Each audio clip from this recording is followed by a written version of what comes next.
అస్సలాముఅలైకుం everyone, welcome back to our channel tasty table by Ruhi.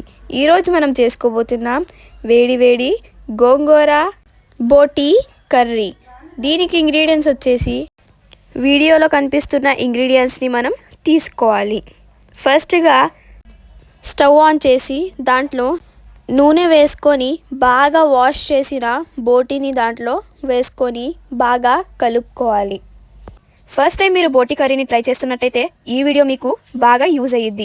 ఈ వీడియోని చూసి మీరు నేర్చుకోవచ్చు. ఇప్పుడు దీంట్లోనే మనం 3 పచ్చిమిరపకాయలు, కొంచెం అల్లం వెల్లుల్లి పేస్ట్, ఉల్లిపాయలు వేసుకోవాలి.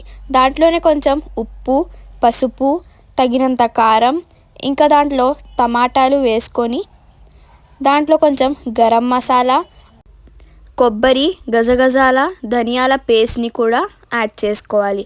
వాటన్నిటిని కలిసేలా బాగా ఒకసారి కలుపుకోవాలి. ఇప్పుడు మన రూహి అయితే ఆ స్మెల్కి ఆకలితో ఇటు అటు తిరుగుతుంది, కానీ అది తినే ఫుడ్ కాదు. ఏం చేద్దాం చెప్పండి. దాంట్లోనే కొంచెం కొబ్బరి పేస్ట్ని కూడా యాడ్ చేసుకోవాలి. దాంట్లో గోంగూరని బాగా వాష్ చేసి వేసుకోవాలి.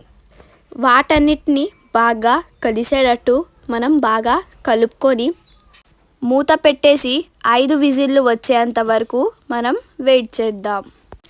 ఇంతకీ మన రూహి ఇది ఎందుకు తినకూడదు అనే డౌట్ మీకు వచ్చుండాలే.